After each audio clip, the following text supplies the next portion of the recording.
함께 보실 하나님 말씀은 출애굽기 20장 14절입니다. 출애굽기 20장 14절 한 절 말씀인데요. 출애굽기 20장 14절 한 절 말씀 함께 읽도록 하겠습니다. 시작. 가늠하지 말라. 네, 짧아서 아닌 것 같은 느낌이 드네요. 지난 한 주간 미디어하고 SNS 공간에서 굉장히 많이 공개된 사진이 하나가 있습니다. 이게 틴은 없으니까 제가 여기 갖고 왔는 쪽에 보여드릴게요. 이 사진이거든요. 너무 많이 보셔서 좀 지겨우실 수도 있고, 많이 보신 분들은 근데 호주 뉴스를 안 보시거나 했으면 못 보셨을 수도 있는데, 이 사진이 어떤 사진이냐면 콜드플레이라는 락 그룹의 이제 콘서트에서 일어났는데, 지난 7월 16일이죠. 미국에 콘서트가 있었는데, 연인이나 이제 부부들한테 키스캠이라고 해서 뭐 야구장이나 이런 곳을 가면 딱 비치는 카메라가 있어요. 그 카메라가 비치면 이 연인들이 이제 뭐 키스하는 장면을 보여주는 거죠. 그런 이제 것이었는데, 이거를 딱 비쳤는데 여자분이 너무 당황하시면서 얼굴을 가리고 남자분도 등을 돌리고 확 뒤돌아보는 거예요. 그래서 이제 그 리드 싱어였던 사람이 얘기를 한 거죠. 아, 저분들 바람 피고 있거나 아니면 굉장히 샤이한 분들인 것 같네요. 이렇게 농담적으로 얘기를 했어요. 그 싱어가. 근데 실제로 바람을 피고 있었던 거예요. 두 사람. 네. 두 사람 다 가정이 따로 있었고, 그랬는데 이게 화면에 잡혀버리니까 너무 놀라서 그렇게 됐던 건데, 처음에는 이제 영상이 하나가 올라간 거예요. 누가 그 영상을. 근데 그 영상이 9천만 회, 90 밀리언 조회수가 하루에 나왔고, 그래서 전 세계 미디어로 퍼지면서 이게 뉴스에서 일주일 내내 그러다가 이제 나중에 어떤 일까지 지난주에 일어났냐면, 야구장에서 아니면 콘서트장에서 이걸 하면 이 사람들이 다 따라하는 거예요. 그걸 이제 찍어서 올린 거죠. 풍자하는 그런 영상을. 그런 일들이 일어났습니다. 그래서 남자는 한 회사의 CEO였고, 여자분은 이제 인사관리 담당자였는데, 남자분이 이제 지난주 즉시 사임했고, 그 이후에 이제 뉴스는 보지 못했는데, 전 세계적으로 너무 많은 뉴스거리와 동시에 이제 가십을 만들어낸 그런 일이 있었습니다. 여러 가지 생각이 좀 들었어요. 이걸 보면서 먼저 든 생각은, 성적으로 굉장히 자유로움을 추구하는 서양 사회에서도 이 캠이 많은 사람들한테 좀 충격 같은 거를 줬다는 것입니다. 네. 물론 모두가 다 똑같이 생각하지는 않겠습니다만, 사람들이 암묵적으로 다 동의하는 것은 뭐냐면, 이 두 사람을 부러워하지는 않는다는 것입니다. 네. 행복하겠네, 이런 부러운 시선으로 이 사람을 바라보지는 않는다는 것. 굉장히 슬픈 일은 자녀들이 많이 컸더라고요. 근데 SNS 상에 이 사람들 페이지를 가서 사람들이 이제 가정의 사진들을 갖고 와서 또 막 올린 거예요. 그러니까 자녀도 그렇고 아내도 그렇고 그 두 가정의 사진들이 돌면서 어떻게 보면 씻기 어려운 상처를 입은 거죠. 그 가정들이. 예. 근데 이제 여러분, 저희가 살고 있는 호주가 성적인 관계를 아주 자유롭게 생각하는 곳입니다. 전 세계 이제 비교 통계에서 한 조사인데, 호주 성인의 약 34% 정도가 일생에 한 번은 외도 경험이 있다라는 데가 나왔습니다. 미국은 20%인데 미국보다 앞서 나가는 그런 결과를 보여줬습니다. 성적으로 자유로움을 추구하는 이 도시에 살면서 저희는 무엇을 좀 중요하게 여기면서 살아가야 할까? 또 성관계에 대한 것을 생각할 때 그리스도인으로서 무엇을 중요하게 여겨야 될까? 오늘 말씀을 통해서 저희가 좀 생각을 해보고 싶습니다. 자, 저희는 십계명 말씀 시리즈를 보고 있죠. 행복한 삶의 기준을 배우다라는 시리즈 제목으로 이렇게 보는데, 7번째 시간입니다. 지난주에 이제 살인하지 말라라는 말씀을 봤는데, 살인하지 말라라는 말씀을 통해서 단순히 육체적인 살인이 뿐만이 아니라 다른 사람의 존재의 가치를 깎아내리는 것, 생명의 가치를 깎아내리는 것이 이 계명을 심각하게 훼손하는 것이죠. 그래서 누군가를 비난하거나 미워하거나 분노를 표출하는 것이 예수님의 말씀대로라면, 마태복음 5장의 말씀대로라면 살인하지 말라의 계명을 이미 깨뜨리고 있는 것이다라는 것을 함께 생각해 보았습니다. 그래서 무엇을 안 하는 것만으로는 이 계명을 절대 지킬 수 없다라는 것도 함께 생각해 봤죠. 미워하지 않고 비난하지 않고 이걸 하지 말아야지로 이 계명을 지키는 것이 아니라 오히려 예수 그리스도 안에 있는 생명을 얻고 더 풍성히 얻는 것을 통해서 예수 안에서 사람들의 생명의 가치가 얼마나 위대한지, 나의 생명도 예수님께서 그 생명을 주실 만큼 생명의 가치가 있다. 거기에서부터 다른 사람들도 얼마나 그 존중받아야 되는 삶인지, 가치 있는 삶인지를, 그래서 예수 안에서 그 생명의 가치를 누릴 때, 깨닫고 누릴 때 우리가 이 계명을 지킬 수 있다는 것을 지난주 생각해 왔는데, 자, 그럼 오늘 가늠하지 말라는 점 어떤 의미를 가지고 있을까? 먼저 시작하면서 생각해 봤듯이 부부관계를 넘어선 간음은 악한 것입니다. 성경은 부부관계 안에서만 성을 누리도록 분명하게 말씀합니다. 이제 우리가 살아가고 있는 도시에서는 성관계를 그런 옛날 얘기가 자유롭게 이렇게 동거도 굉장히 편안하게 얘기하는 그런 것이 이제 대세로 자리 잡고 있는데, 성경은 왜 성관계를 부부 안으로 제한을 해놨을까? 그 이유는 성관계를 통해서 하나님께서 우리에게 진정으로 주기를 원하시는 선물과 같은 것이 있기 때문에, 우리가 진정으로 누리기를 원하는 것이 있기 때문에, 그게 뭐냐면 연합의 기쁨이에요. 하나님은 아담과 하와를 부부로 부르시면서 둘이 하나가 된다는 말씀을 주셨거든요. 창세기 1장 24절에 이러므로 남자가 부모를 떠나 그의 아내와 합하여 둘이 한 몸을 이룰지로다. 이게 부부 안에 둔 그 선물이거든요. 연합의 기쁨, 유니온의 기쁨을 얘기하고 있습니다. 이게 부부관계, 성관계를 두셨고 그 가운데 연합하는 기쁨을 누리도록 디자인을 하셨는데, 저희가 살아가는 도시의 문화는 계속해서 얘기합니다. 왜 성관계를 부부 안에만 둬야 되는데, 그런 옛날 얘기가 어디 있냐. 계속 그 메시지가 저희에게 나오고 있거든요. 왜 한국 드라마도 그런 거 많이 나오잖아요. 그런 이런 가능한 것을 로맨스처럼 꾸미는 그런 얘기들. 근데 만약 성관계가 육체적 만족을 위해서만이라면, 그렇다면 그 방법으로 사람들이 만족을 쫓는 것이 이해가 될 수는 있겠죠. 근데 성관계는 그냥 육체적 만족을 훨씬 넘어서는 것이 있거든요. 그게 뭐냐면 연합의 기쁨이에요. 하나됨의 기쁨. 그래서 부부관계 밖에 있는 성관계는 잠깐 만족을 줄 수는 있겠습니다만은 곧 사람들의 마음에 더 큰 공허함을 가지고, 여러분 그 디자인 안에서 누려야 되는 걸 못 누립니다. 그래서 부부관계가 가지는 특별함은 어떤 것이 있냐면, 어떤 조건에 따라서 성관계가 좌우되지는 않죠. 근데 부부관계 밖으로 나오게 되면 성관계는 조건이 되게 중요합니다. 저 사람이 내 마음에 들어야 되고, 저 사람이 내가 싫어하는 것을 하면 안 되고, 마치 계약을 체결하듯이 그렇게 갖는 것이 성관계거든요. 성관계를 성인들이 그냥 갖는다는 것은 그런 계약이, 보이지 않는 계약이 뒤에 있는 것입니다. 그래서 그 계약이 그런 조건이 마음에 들지 않으면 그게 이제 멈추는 것이죠. 근데 부부관계 안에는 그런 것이 없는 것이에요. 언약이라는 것은 그런 것입니다. 조건 없는 사람, 이런 것이거든요. 그래서 언약의 관계 안에만 있는 연합의 기쁨이 있습니다. 부부가 아니어도 성관계를 잠시 연합하는 것 같은 느낌을 받을 수는 있습니다. 하지만 서로 조건이 맞지 않는다는 것을 깨닫게 되면 딱 깨져버리는 거죠.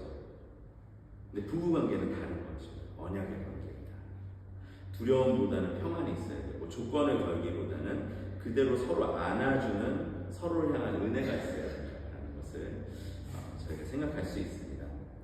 여러분, 간음에는 성관계가 가져다 주어야 되는 진정한 연합이 없습니다. 사실 사람들에게 진짜 필요한 것은 육체적인 만족보다 그 안에 더 깊은 거는 뭐냐면, 더 깊은 갈망은 조건 없는 연합을 향한 갈망입니다. 근데 간음은 연합을 향한 갈망을 그냥 다른 것으로 잠깐 풀어보려고. 근데 해도 없으니까 더 목이 많고 더 공허한 것이죠. 그래서 이렇게 간음을 한다는 것은요, 다른 말로는 조건에 맞는 사람에게서 성적인 기쁨을 찾는 것인데, 이것은 사람을 또한 인격적으로 대하지 않는 것입니다. 나의 기쁨을 위해서 다른 사람을 계속해서 재보고 저 사람이 내 스탠다드에 맞는가, 내가 원하는 것들을 해줄 수 있는가를 계속해서 보면서 이용하는 존재로 바라보게 만들죠. 그게 간음이 갖고 있는 그 중심에 있는 것입니다. 다른 이를 나의 기쁨을 위해서 대하는 가운데 짧은 쾌락만 있을 뿐 연합이 없다. 이렇게 부부 관계 안에 있는 성관계는 또한 더 위대한 연합에 대한 그림자입니다. 바로 예수님과 경험하는 연합의 그림자가 바로 부부의 성관계입니다. 그래서 에베소서 55장 30절과 31절에 이 창세기 1장 24절을 가지고 그대로 예수님하고 어떻게 연결되는지를 말하는 부분이 있어요. 제가 좀 읽어드릴게요. 에베소서 5장 30절과 31절입니다. 그러므로 사람이 부모를 떠나 그의 아내와 합하여 그 둘이 한 육체가 될지니, 거의 창세기 1장 24절 그대로 따왔습니다. 31절, 에베소서 5장 31절. 이 비밀이 크도다. 나는 그리스도와 교회에 대하여 말한다. 그러니까 그 연합이, 부부가 누리는 연합이 그리스도와 교회에 대한 연합의 미니어처와 같다는 것을 얘기하는 것입니다. 그림자와 같다. 그래서 부부가 경험하는 연합은 예수님과 교회가 경험해야 하는 연합을 보여주는 것입니다. 예수님과 우리가 경험하는 연합의 기쁨과 만족은요, 사실 저희가 세상 어디에서도 누릴 수 없는 거예요. 왜냐하면 예수님이 우리를 먼저 조건 없이 사랑하십니다. 예수님의 교회를 예수님은 조건 없이 사랑하세요. 예수님은 우리를 이용하기보다는 우리를 위해서 자신을 내어주시고 자신의 생명을 주셨거든요. 그래서 교회는 어떤 존재냐면 그 은혜를 경험하는 가운데 우리가 예수님을 믿고 신뢰하는 가운데 예수님께 순종하며 하나를 이루는 경험을 하는 거죠. 먼저 예수님에게 그 은혜를 받고 자신을 내어주시는 그 은혜를 받고 우리도 예수님께 우리를 내어드리는 것입니다. 그 가운데 연합을 경험합니다. 그래서 그 부부관계 안에 있는 그 연합이 예수님과 교회의 연합을 보여주는 것입니다. 근데 이걸 생각하면 우리가 예수님하고의 연합을 누려야 되거든요. 근데 우리를 생각하면 이게 너무나 어려운 일이에요. 왜냐하면 진정한 연합은 서로를 내어주는 행위인데, 근데 저희는 다 자기 중심적입니다. 죄의 마음은 연합을 누리는 기쁨을 막는 최고의 적인 거죠.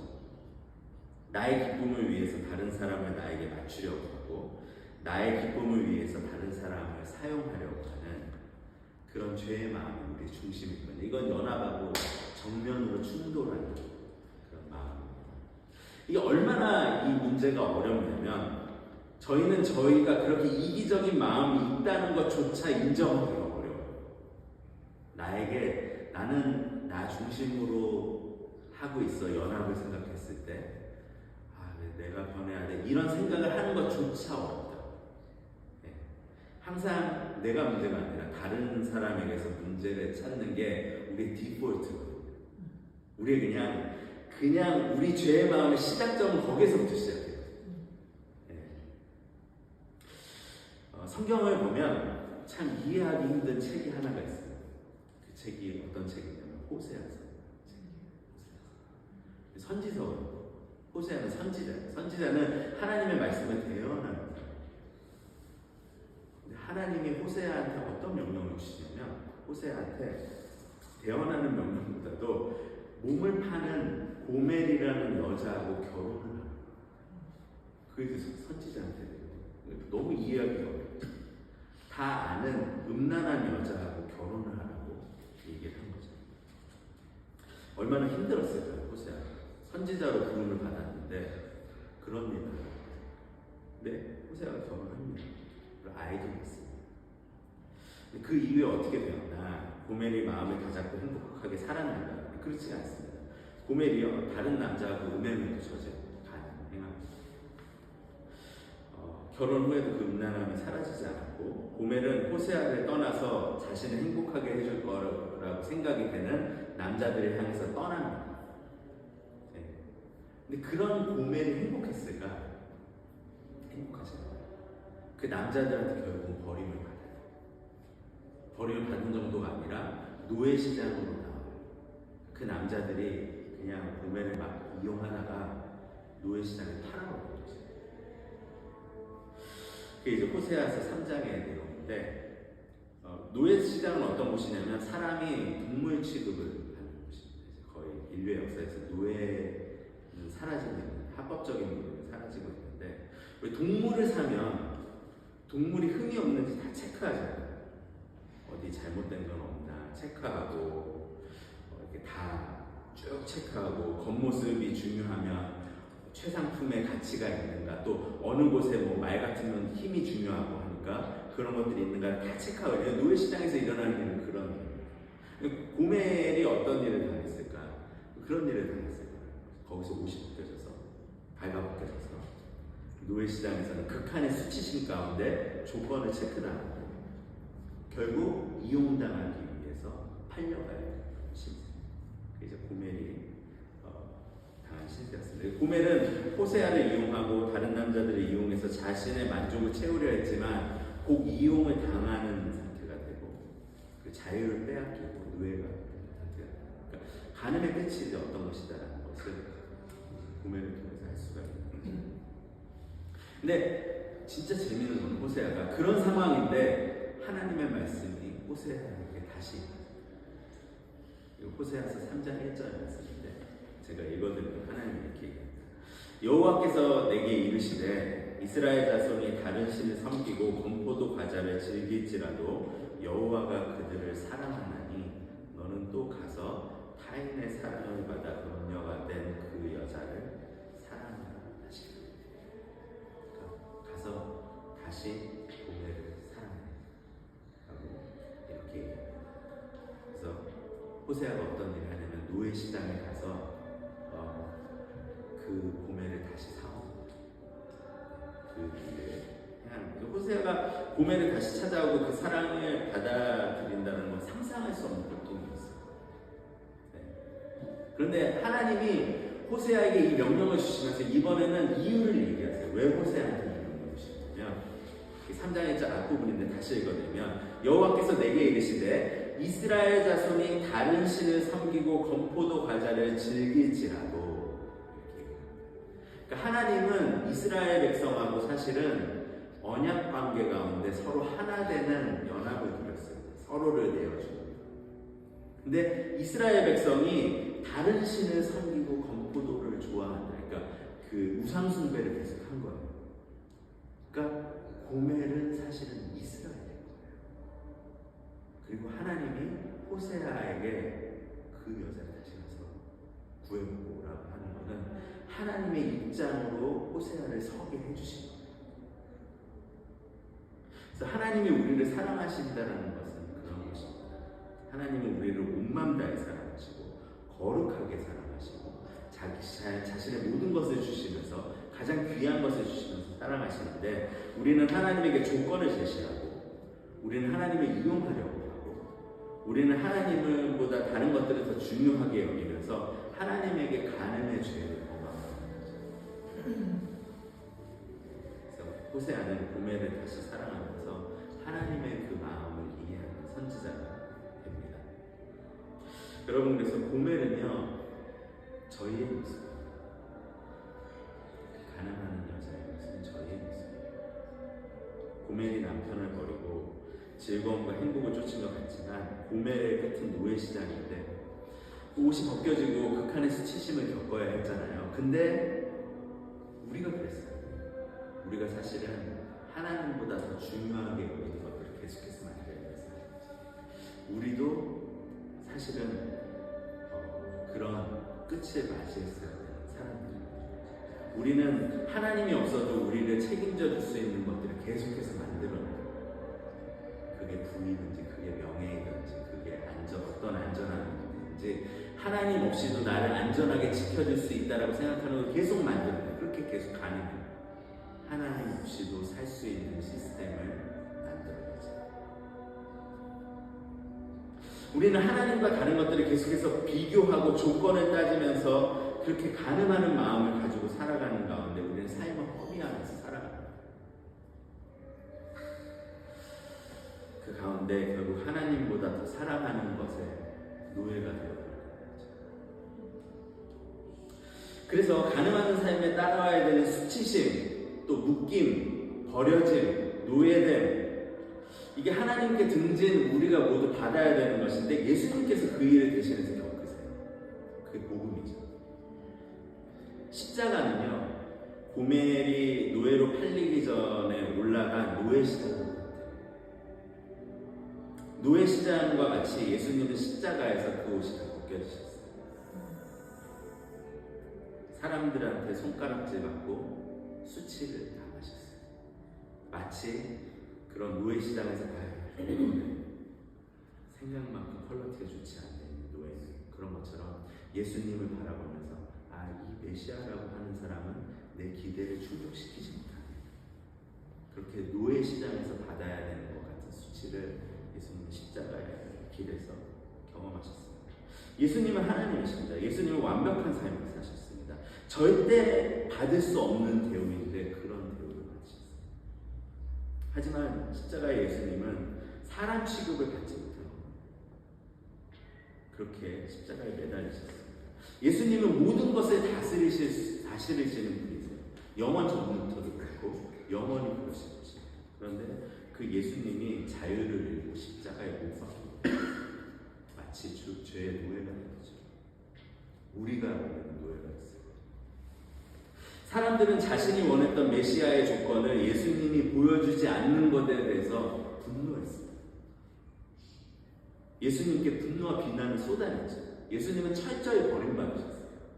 조건에 맞지 않는 메시아였어요. 그곳에서 예수님은 생명마저 잃으셨어요. 예수님의 드려진 생명은 고멜과 같은 우리를 구하기 위해서 드려진 값과 같습니다. 고멜을 구하기 위해서 호세아가 치는 값이 있거든요. 은하고 다른 것들을 주는데 예수님은 자신의 생명을 그렇게 드리셨어요. 그래서 유다가 받은 가격과 그 호세아가 받은 가격을 비교해서 거의 비슷하다라는 것을 이제 성경학자들이 그렇게 증명을 하는데 예수님의 생명값이 그렇게 드려졌죠. 다른 곳에서 기쁨과 만족을 찾기 위해서 떠나간 우리를 위해서 예수님이 대신 수치 겪으시고 버림받으시며 사람들이 원하는 조건에 난도질을 당하셨습니다. 그 끝에서 결국은 생명까지 주셨습니다. 하나님이 호세아에게 주신 명령, 너는 고멜과 같은 그 음녀를 다시 사랑하라. 이 명령은 예수님에게도 주어지고 예수님은 돈을 치르는 정도가 아니라 자신의 생명을 주시며 그 노예 시장에 매달려야 되는 우리를 대신해서 자신이 매달리신 것이죠. 그래서 더 위대한 호세아, 더 완전한 호세아는 예수님입니다. 사랑하는 여러분, 아까 에베소서를 읽어드렸습니다. 제가 다시 읽어드리면 그러므로 사람이 부모를 떠나 그의 아내와 합하여 그 둘이 한 육체가 되었으니 이 비밀이 크도다. 나는 그리스도와 교회에 대하여 말하노라. 여러분, 이것을 생각하면 예수님이 교회를 사랑하시는 것, 우리를 사랑하셔서 우리와 하나됨을 누릴 수 있는 선물을 주신 거 있잖아요. 이게 당연하다고 생각이 되는데 예수님이 연합의 기쁨을 주시기 위해서 그런 수치를 당하셨어요. 그러니까 이거는 공짜로 오는 게 아니에요. 예수님하고의 연합은 엄청난 대가로 오는 거예요. 근데 우리는 그거를 너무 가볍게 여겨요. 당연한 거죠. 에베소서가 말하는 이 우리에게 주어진 연합의 은혜는 사실 정말 놀라운 거예요. 우리가 한 주간 누리지 않기에는 너무나 아까운 거예요. 우리에게 너무나 필요한 거예요. 우리가 예수님과 하나됨을 누리지 못하라는 것은 너무나 안타깝고 원통한 일이에요. 그래서 사랑하는 여러분, 저희가 간음하지 말라라는 말씀은요, 이 말씀을 지키는 삶은 단순히 뭐 성적인 순결을 지키는 정도로 절대 지켜지지 않습니다. 가늠하지 말라는 먼저 교회의 신랑 되시는 예수님과의 연합을 깊이 경험하는 삶에서 시작돼요. 예수님과의 연합을 깊이 경험하는 예수님이 나를 위해서 모든 것을 주셨고 조건 없이 주셨고 조건 없이 사랑하신 그 사랑 가운데 나도 조건 없이 예수님한테 순종하기 시작하는 거죠. 조건 없이 예수님 예배하기 시작하는 거죠. 거기에 연합이 있다. 그거를 누릴 때 우리 삶에 가늠하지 말라는 확장되기 시작합니다. 그래서 모든 관계로 확장되는 거죠. 조건에 따라서 나를 주는 것이 아니라 누구한테 조건 없는 사랑과 은혜 가운데 예수님의 안아주심을 경험하면서 나도 그분을 안고 사랑하면 내 주변의 사람들에게 그 관계가 확장되기 시작합니다. 연합을 누리는 관계. 그래서 조건을 따지면서 누군가를 보는 것이 아니라 이 사람이 나에게 유용한 사람인가를 보는 게 아니라 나의 가족과 나의 이웃에게 나의 팔을 먼저 벌려주고 우리를 이렇게 잠시 하나 됨을 누립니다. 그래서 예수께서 십자가에서 두 팔 벌린 것처럼 내 삶도 항상 요러고 있는데 예수님이 벌리신 팔에 내 팔을 벌리고 나아가기 시작하면 내 주변에도 내가 팔을 벌리고 나아가기 시작합니다. 우리 서로 사랑하며 존중하며 섬기며 살자 하는 그 연합의 그게 우리 가정에서 또 교회에서 이웃에서 확장되기 시작하는 거죠. 그것이 바로 가늠하지 말라라는 메시지가 우리 삶에서 이루어내야 되는 겁니다. 그럼 이것이 이루어지면 다른 것들은 걱정할 필요가 없어요. 다 지켜지기 시작합니다. 네. 그 가운데 세상이 이제 보기 시작하는 거죠. 예수님과 연합을 누리는 한 사람의 인생이 얼마나 거룩하고 아름다운지 하나님을 보기 시작합니다. 그래서 크리스찬 그 성에 대한 그 관념이 그냥 우리 이런 것 아니에요. 이런 것 정도가 아니라 우리는 조건 없이 사랑하는 그런 삶을 추구합니다. 예수님을 따라서 하는 것을 통해서 그런 일들이 위해서 하나님과의 연합이 얼마나 아름다운지가 이 세상 가운데 보이기 시작합니다. 십계명 후반부의 빅 아이디어에 대해서 말씀드렸죠. 상반부의 빅 아이디어는 하나님하고 어떤 관계를 맺느냐는 우리 삶의 모든 부분에 영향을 미친다. 그리고 후반부의 빅 아이디어는 우리가 하나님하고 어떤 관계를 맺고 있는가를 통해서 하나님이 어떤 분인지가 세상에 드러나기 시작합니다. 그러니까 가늠하지 말라는 우리가 하나님하고 어떤 관계를 맺고 있고 그 말씀을 지키고 있는가에 따라서 세상이 하나님을 보기 시작합니다. 후반부의 말씀에서 사랑하는 여러분, 한 주간도 하나님하고의 연합이 얼마나 아름다운지 그리스도와의 연합이 얼마나 뷰티풀한지 나를 충만케 하는 건지 그걸 경험하시면서 조건 없는 사람 가운데 조건 없이 그리스도께 순종하시고 조건 없이 서로를 사랑하기 시작하는 그런 아름다운 가늠의 마음을 뛰어넘는 그런 마음을 가지고 살아가시는 한 주 한 주 되시길 주님의 이름으로 축원합니다.